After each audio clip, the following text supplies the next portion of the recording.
probably die a lot, but not before getting it. I found this new channel. It was suggested to me in my feed. Nasu. He's picking up a lot of views very fast. I'm gonna check out his channel before he gets out of my reach. Elden Ring is disappointing. I already don't agree. I'm especially offended by this one stat called intelligence. The most egregious thing, however, is that choosing a class with high intelligence did not actually make me any smarter. Because he Then created by his the game's character second wrong. boss. I really respect the innovations made by FromSoft with this boss design. Are we one-shots you? Marika?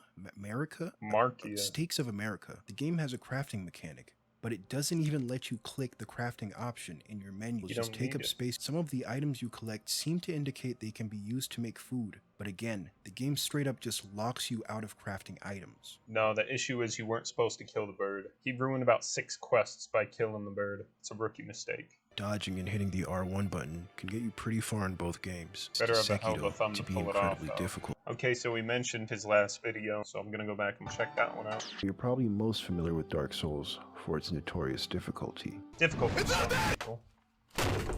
Not so much for me. Souls-like. Imagine if every movie with a ton of gore and a crash zoom was called a Tarantino-like. Come on, when you're watching a movie, the music's going crazy, abruptly cuts off and shifts to a different scene. Tell me that's not a Tarantino movie. Acquiring a new ability. Oh, you see something here though? Look at that. And tell me that's not a Journey-like game. Each level is designed around just the abilities that you have at the time, so there's no backtracking. Gotta admit, no backtracking. The last state Metroidvania element, slow, deliberate combat. But even from Software's other IPs don't entirely adhere to those elements. Yeah, Bloodborne has more aggressive combat. And this is even more true as Sekiro's release in 2000. I would argue that the element that ties these games together, the cycle of encountering a challenging obstacle, dying, and throwing yourself at it again and again, armed with nothing more than your knowledge of previous attempts. At it again and again, and if you're anything like me, you don't improve. You basically have a 1% chance of beating the boss. You fight him 100 times until that 1% chance passes. You don't get any better. You refuse to change your strategy because you're stubborn, and then you get pissed off at the game for being hard. It's a very intelligent way to play the games. For a first video, that was pretty good. I'm a little ashamed. My first video was a Fortnite kill compilation. I didn't do that good. With swords and shields alike are strongly incentivized with the introduction of guard counters. Guard counters with the turtle shield. That's what you should go for.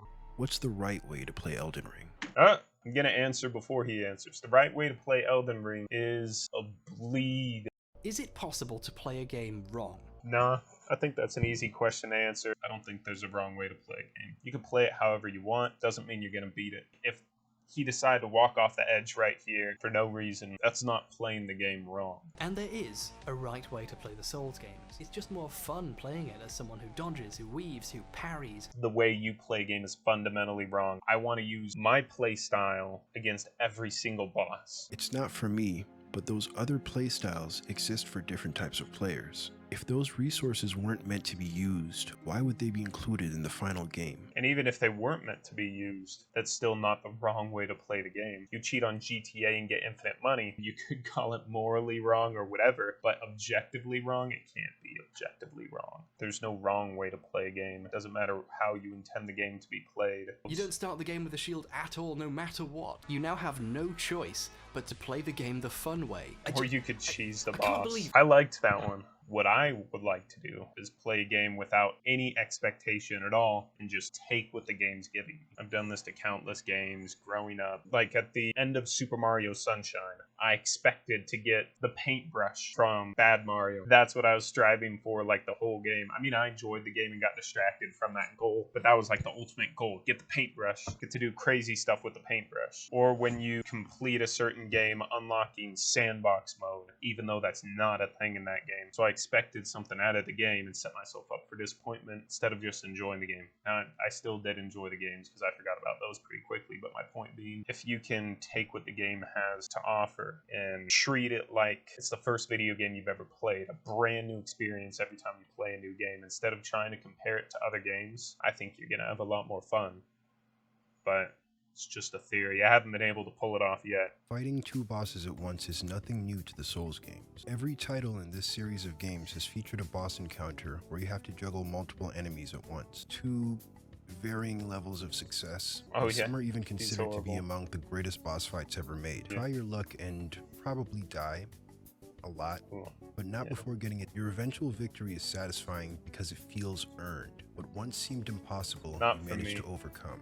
It feels not like by bashing your head into a wall until you because did, I think that's what it is. By learning and adapting. No. That's exactly what I do, though. I'm sorry. I wish I could be the learn and adapt guy, but I'm not. I'm the stubborn, cross your fingers, be a little nicer to the boss when his health is low kind of guy. Whenever one gargoyle is trying to brutally murder you with its halberd, the other gargoyle enters a more passive state.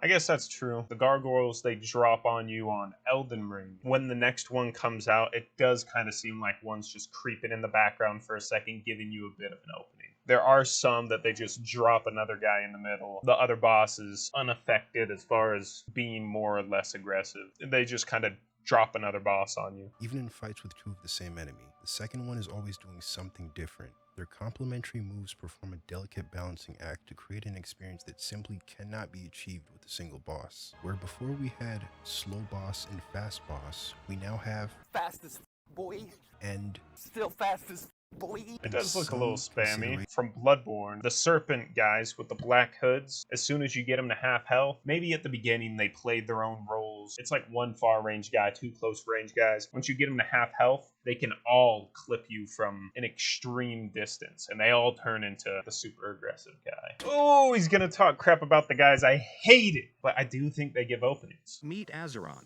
a game-changing keypad. It essentially gives you a friend to hold their hand and to let you know you're not alone. There's a little heating pad in the middle, so you feel like it's a real person trying to make its way out of your desk.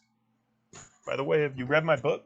If you break a gargoyle's stance on uneven, the arena is leveled.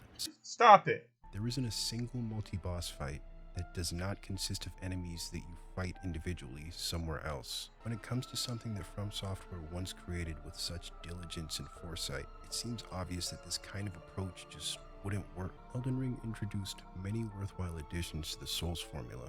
Unfortunately, not every change was for the better, but that goes beyond the scope of this video. But that was Nasu. I hope I'm pronouncing that right. At first, I wasn't sure about his videos, but feels like dramatic, big steps he's taking in the consecutive videos. As he releases, he's making big improvements. Little jealous, can't lie. He's a quickly growing channel, it seems. Dude's doing well. Look at that. The guy's pretty smart. Pretty smart, okay? Now, is he on my level? That's beyond the scope of the video, guys.